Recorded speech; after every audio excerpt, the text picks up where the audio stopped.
my strategy is first 15-20 minutes, we just want to kind of get comfortable with the overall concept before we start getting into nitty-gritties. So what I'm going to do is I'm going to take you to an extremely popular and useful website called the Fred.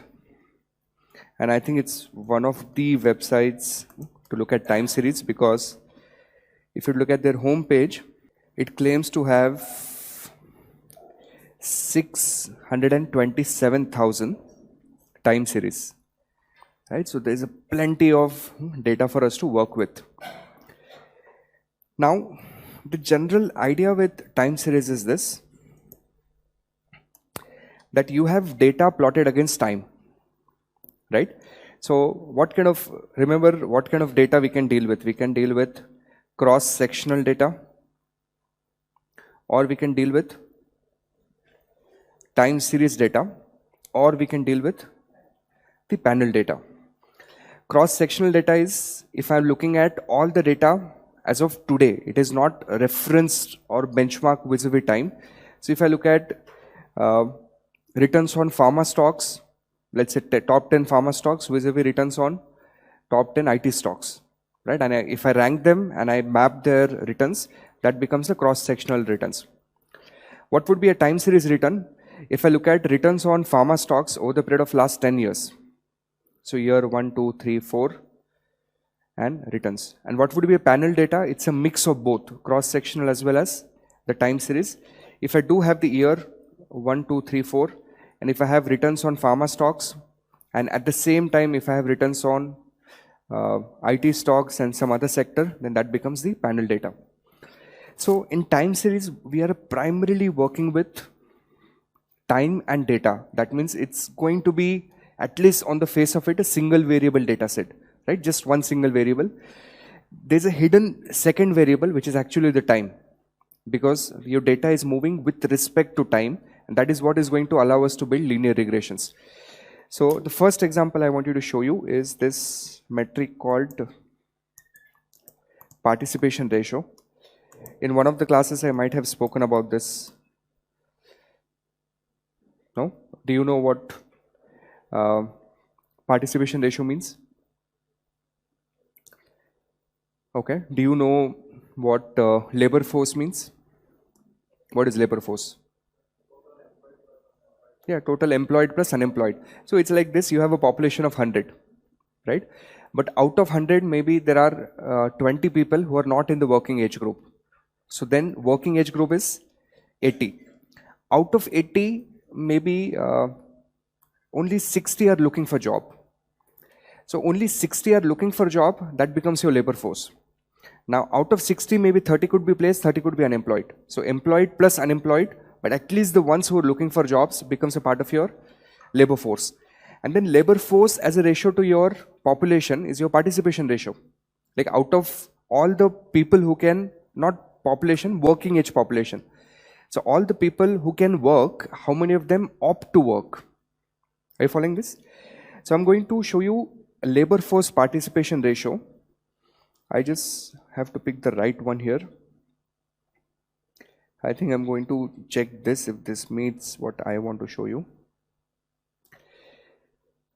So this is the civilian labor force participation rate, 20 years and above for women. Now, this is US statistics. We've chosen the maximum possible time that's available. Here's what I want you to observe. On x-axis, we have time here. Can you see the years? By the way, are you aware of those gray bars? Those gray bars are recession, right? So one good thing with this website is you can also see if one particular number changes or behaves differently before or after recession. And on the y-axis, we have percentage.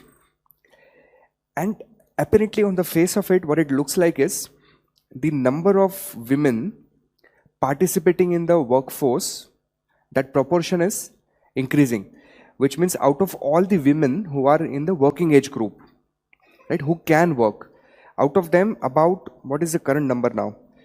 About 59.5%, so about 60% of the women are either employed or at least looking for a job. That means they are meaningfully unemployed. That is the participation ratio. One good news is it's a upward sloping kind of a trajectory. This is what we call as a trend in the data set.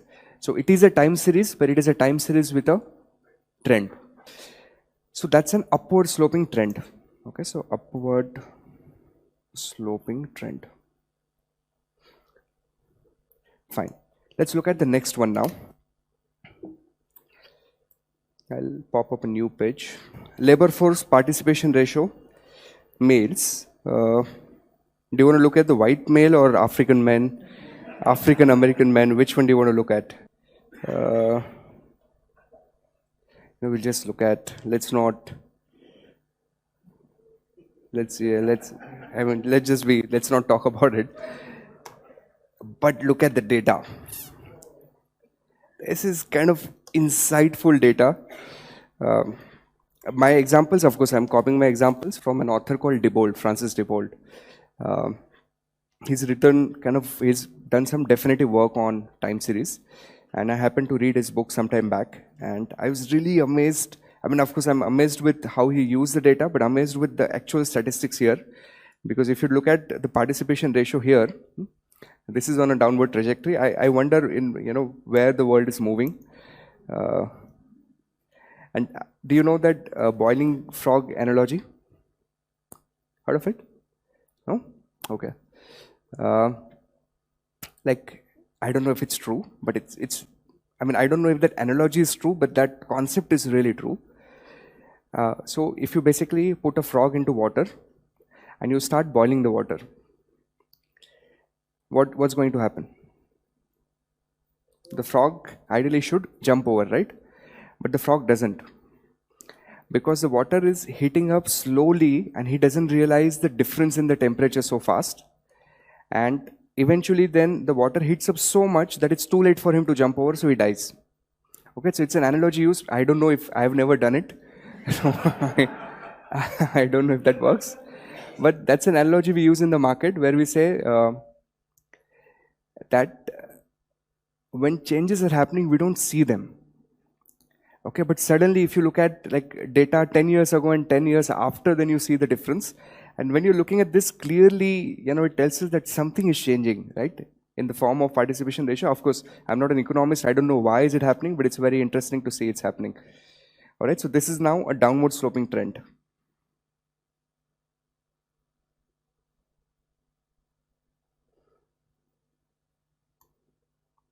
Is it okay? Let's look at some more. Let's look at, I think the one I have already shown you. I spelled it wrong. Is there a U somewhere?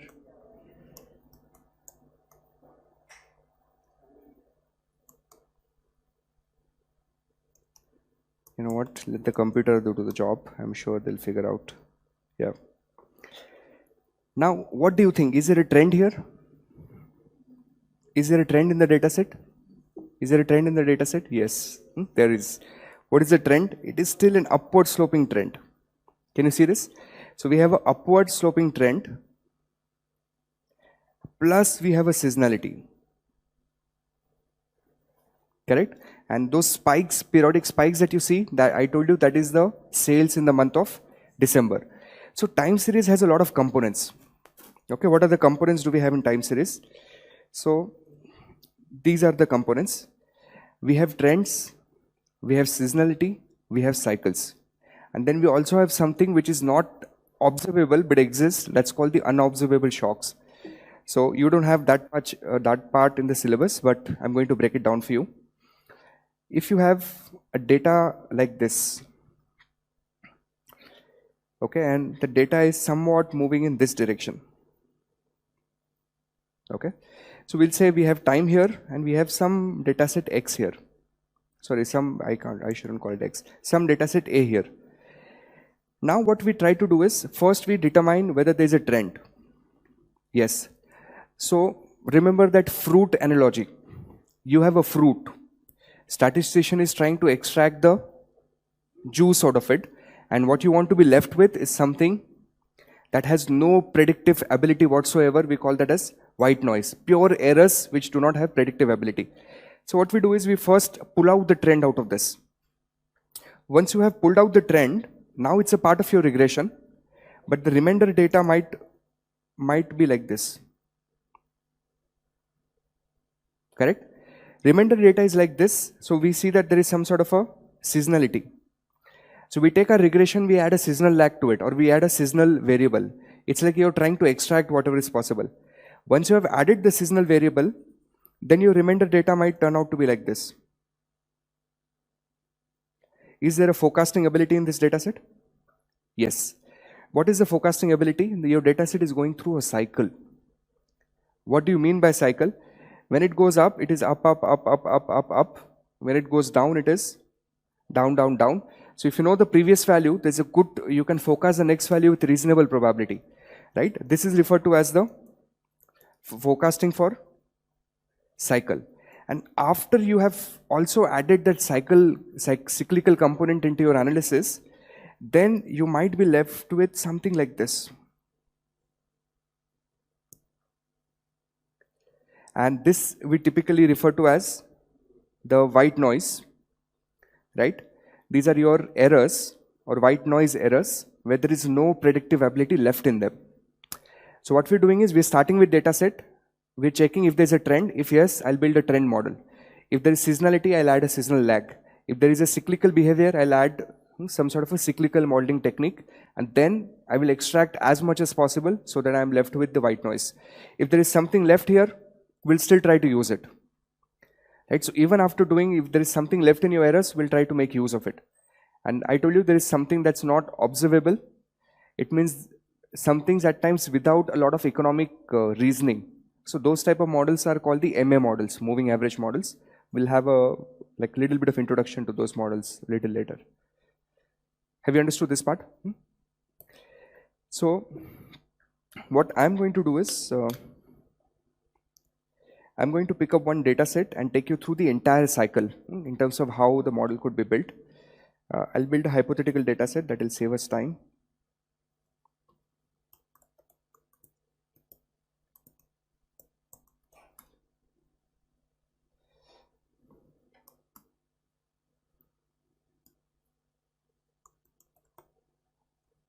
First thing that we are going to do is I'm going to build a linear trend model.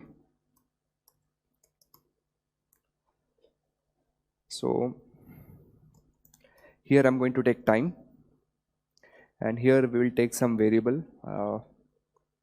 Let's take sales of some company. Okay, but I would like to have reasonable sample size here. So I'm going to take about 50 data points here.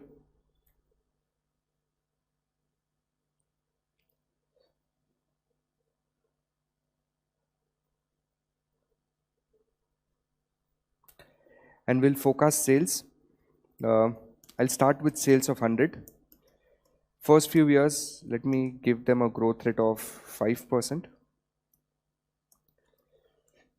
Okay, so I don't want a very smooth curve, so I'll have growth rate of 5% for some time.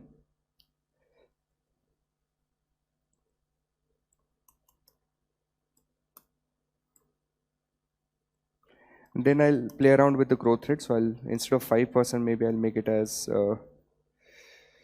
1.02. So we'll have a little flattish trajectory there. And then I will increase the sales again. Let's bump it up by 15% now.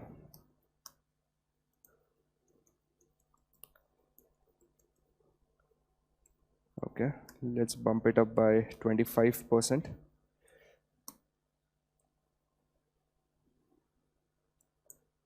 And then last few years, I'll reduce the growth rate to 3%.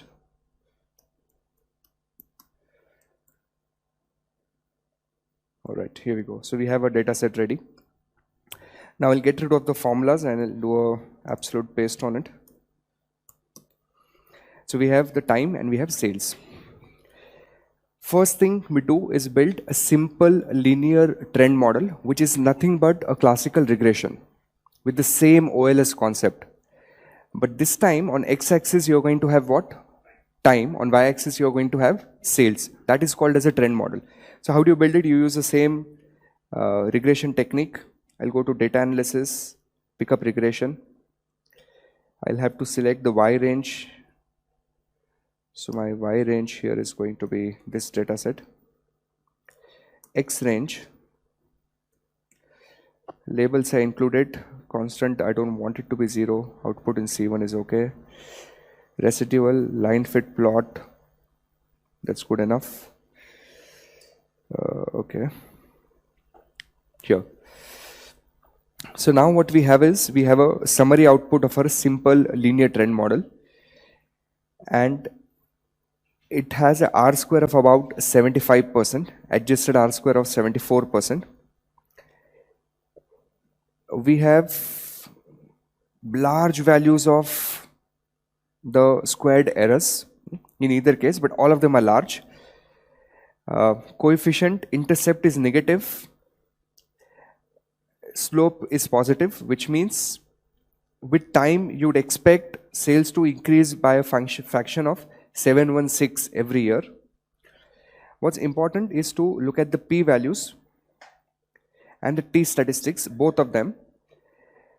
Now t statistic is a reasonably large number, right? We generally look at the absolute number, and 3 is, I think, a good point of comparison. So is your t statistics more than 3? Yes or no? And your p values are fairly lower or substantially lower, which means if I do a testing at 5%, what do you think? Can I reject? Yes, I'll be able to reject reasonably comfortably. And just by looking at the number also we know, because 0 is way away from them. Correct? 0 is substantially away from this coefficient. So there's a good chance I'll be able to reject them. These are my predicted values. These are my residuals. Let's see if my Excel was able to get a line fit plot somewhere. I don't have a graph, but I'll try to do that manually. Oh, it's here. That's a normal probability plot. This is a line fit plot. Let me just pull this up.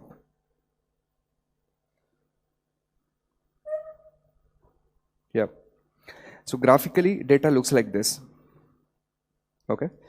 And again, on the face of it, we somehow feel that your data is not linear, but you are forcing a linear trend model. This orange line is your regression line, and the blue data points are your actual data points, and clearly it doesn't kind of make a lot of intuitive case here. Is it okay? So that's your first example. I want you to write this. Now we'll be using the same data and playing around with this. So what I want you to do is write all the 50. No, write just the equation. So your equation is going to be like this. Sales at time t is equal to, sales at time t is equal to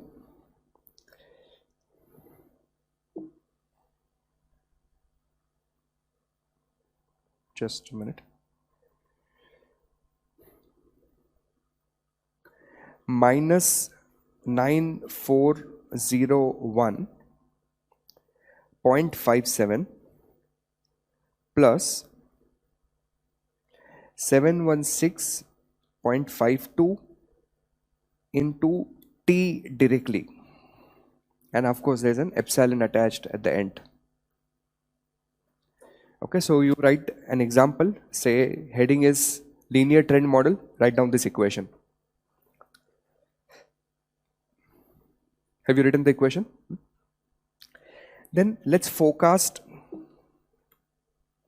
the sales of year 30. Okay, so then below that write down forecast of year 30. So how will you forecast of year 30? You will insert these numbers, but here at t you will actually enter that 30 number. The time becomes a part of the regression. So enter 30 here and figure out what is the value of sales. How much are you getting here? 1209.4.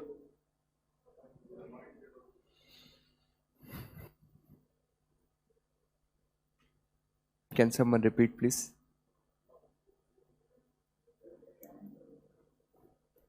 1209.4.0.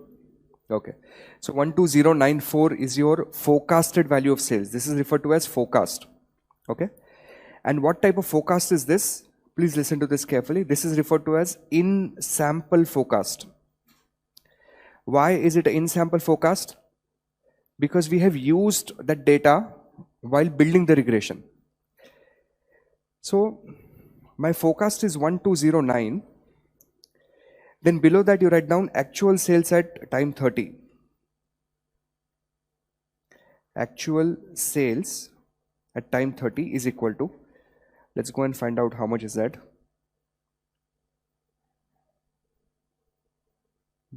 3257. That number is here. 3257. 3257. And clearly it seems we are forecasting a number which is different, like substantially different. So difference between the two is going to be your error term. So then calculate what is the value of error term here, the forecasting error. How much? 8837. Since your forecasted value is higher, I'm going to keep this as a negative number. So 30, yeah, 8836 or 8837, that's your value of the error term, which Excel was able to calculate for us here. And you should be able to see that number here. Is that okay? Now this is your in-sample error. So we did an in-sample forecast, we did an in-sample error. Then below that you write down, while building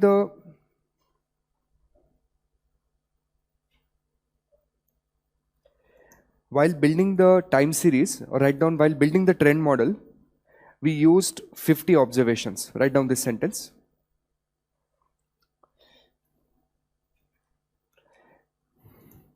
While building the trend model, we used total 50 observations.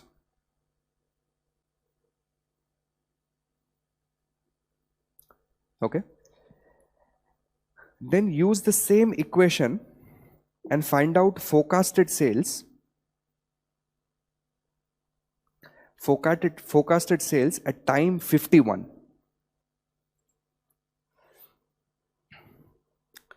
Use the same observation and find out forecasted sales at time 51.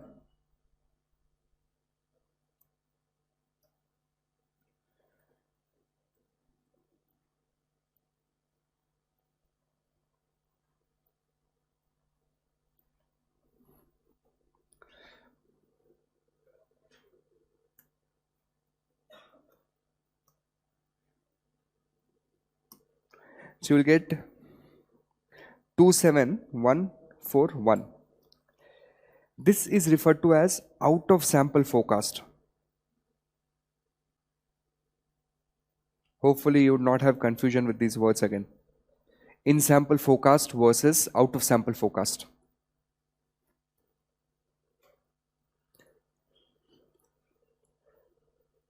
Are you getting the logic here? Now, the previous error was in sample error. So in fact, the error that we've calculated, have you written in front of it? It's that it's an in sample error. Okay. Now let's say in future we get to know that actual sales at time 51 was, let us say, I'm making up some number, let's say 20,000. Then what would be the error term? Error term would be 7141. And this error term of 7141 negative, this would be referred to as out of sample error. So very soon we would be discussing something called as RMSE criteria, root mean squared error criteria, and we would be comparing in sample values versus out of sample values. So if I use the word out of sample, this is what I'm referring to.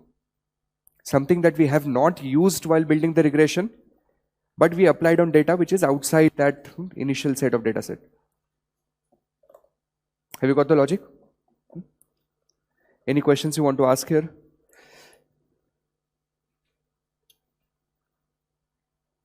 Yes, no. Okay. All right, so that's your first category. Trend model is out of our way. It looks okay, but clearly, it's not doing a great job at forecasting because the data is behaving in a weird way. So the next thing that I'm going to do is, I'm going to take this data set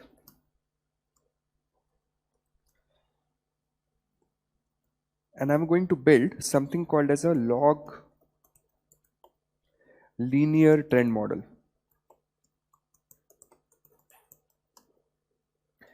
Now, what do you mean by log linear trend model? It's fairly simple. Instead of modeling sales, you model log value of sales.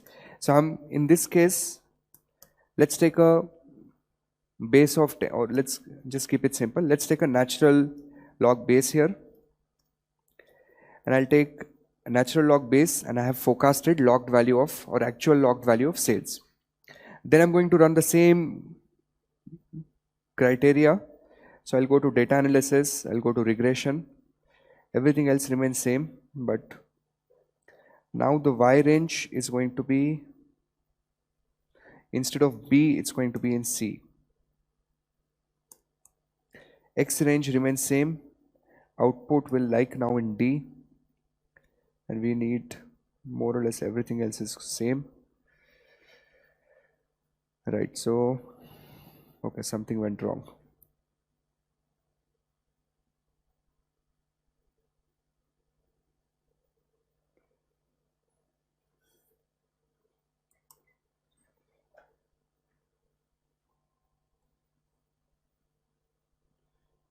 Okay, we start with B1, A1. Yeah. So now this is my regression output, but there's something that I want you to observe. Look at the previous R square model. What was your R square and adjusted R square? 75 and 74. But you moved your model to a log linear fashion by transforming the data. What is your R square now?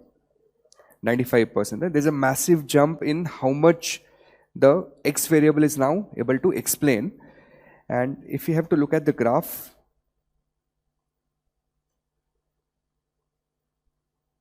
do we have the graph here?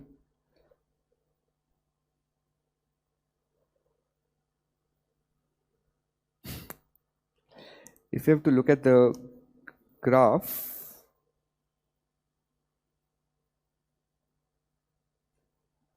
oh, this was the previous one.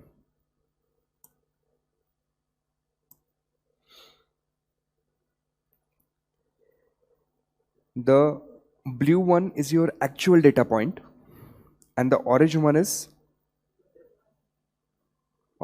your trend that you fitted. Okay, so in your notes, give the heading log linear trend model and write down the equation here.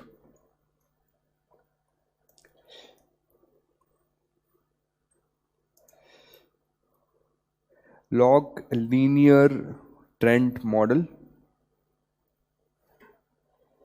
and we'll do the equation. So it would be like this: log of sales at time t is equal to 3.6312 plus 0.1472 t plus an epsilon error.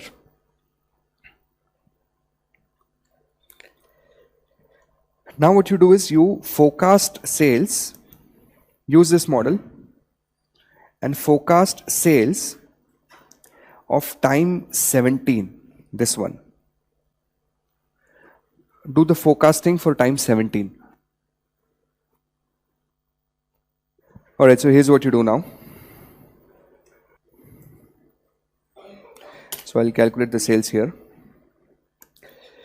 So first intercept plus the slope multiplied by 17. So you're getting value of 6.13. That's your answer? No? Why? 6.13 is not the answer? Are you out of your mind? Are you sure?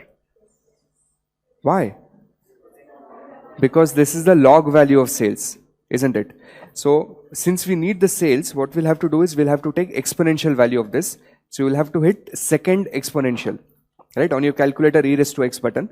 So I'm going to do that on the Excel. I'm going to say exponential this value, and that will get us forecast value of 461, right? This is what I think could be one of the testable points on the exam.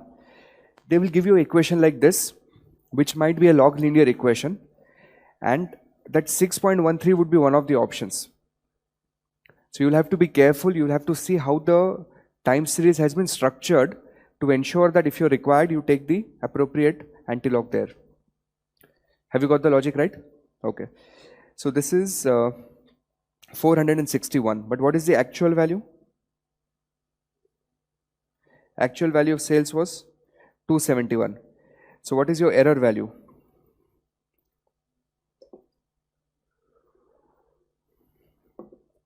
Come on, what's your error here? 190. This is out of sample error or out of sample error? Smart people, in sample error. Do you think you'd be able to handle it? Are you enjoying this? No? Yes? Do you want to go to the next variety of this? Yeah, stop sitting here. I have no idea what you guys are doing in this corner. Start sitting here in the front. Okay. So now the third category of models. Okay, let me tell you a small story. Like a small break. Oh, do you want to see the Motilal Oswal? Okay. So that Motilal Oswal is the presentation. Ramdev Agrawal made that presentation in Flame University in one of the, they have this program, right? Very popular. Yeah, they have that 7 day, they have 2-3 programs there. So he was invited in one of the courses. You know these two guys, right? Charlie Munger, yes. All right, so this is his journey. 0 to 1,000 crores. So he starts with his story of 80 to 90s, a CA student and a stock market buff, and then CA pass stamp. And these are the annual reports. And I think this is what I like. The EPS into price earning multiple. Like the genesis of this type of thought process comes from maybe Warren Buffett, and of course, I mean, everyone has, even before him, people have thought of this. But Charlie Munger has this beautiful article in that book. If you've read the Charlie Munger book, there's one article, it's one of his speeches is given on Coca-Cola about what happens to Coca-Cola 150 years from now. Do you know that theory? Okay, that's a story for another day. But this is like a simple thought process. You want to make money in the markets, you look at a stock as EPS into PE. So either the EPS goes up or the PE goes up. PE going up in the long run is not sustainable. I mean, how much PE will go up, right? Avenue Supermart is already at 100. In US, there are certain stocks trading at a multiple of 300. 300. And how I think of price earning ratio is, I just think of it as a payback ratio. For me, it's very simple. So if the stock has a profit of 1 rupee, it's trading at 5 rupees, I think of payback ratio as 5 years. So people who are buying price earning multiple of 300, and if the growth doesn't materialize, even their kids are not going to realize the profits. How many generations for 300 years? So the only way you make money is in the long run if your EPS increases, which is kind of very interesting to look at this. High passion, but ignorance of ignorance. This is very, ignorance is acceptable.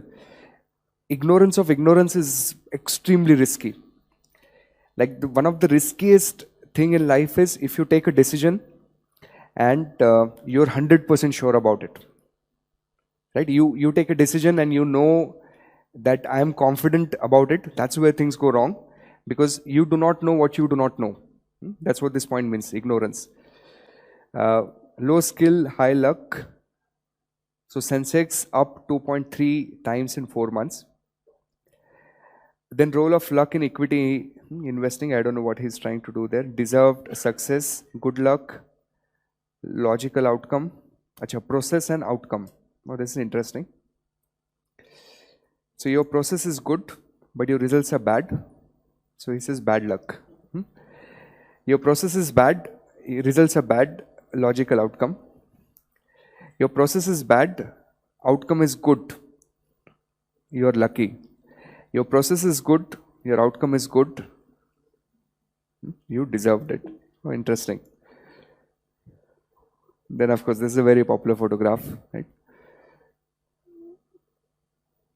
Like most of the Indian brokers have done at least once this in their, it's like going to your Makkah or Varanasi once in your lifetime. It's that ritual in the markets. Then most of these books, I'm guessing you have, or you should have at least tried reading. I think out of these, the one that for me, the personal favorite is this one, Comparative Strategy. Remember those 5 factors, and then a lot of, I don't know what is this, some annual wealth creation studies.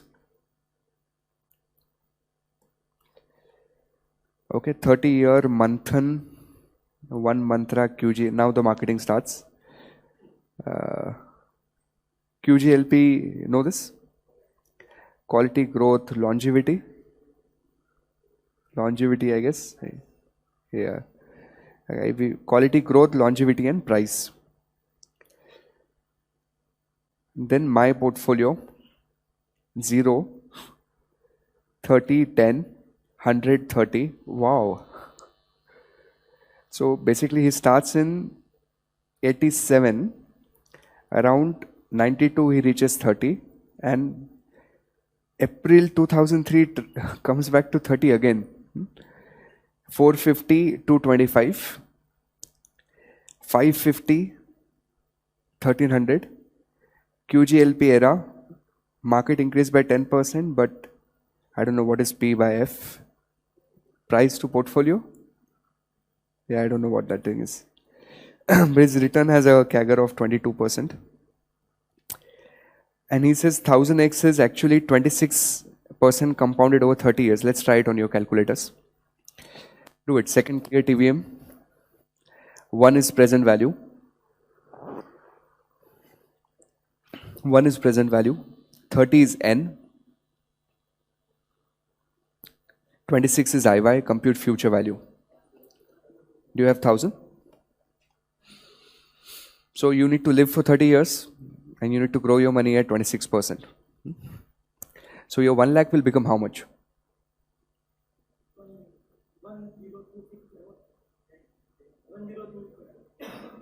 10 crores. 1000 times would be 10 crores. 1 lakh will become 10 crores. Think big, think positive, understand compounding. Don't bother about markets. In any case, markets don't move in a straight line. Philosophy and inquisitive mind, vision, courage, patience, monitor performance, continuously improve. Buy right, sit tight. QGLP, healthy alpha across products. Okay. Allocation matters. Yeah, this part I think it's best to basically, I think best case scenario, if you see this presentation, Ramdev Agrawal performing, I think that would be phenomenal. I'm sure he'll have a lot of stories to share. Just Google it, download the presentation, enjoy.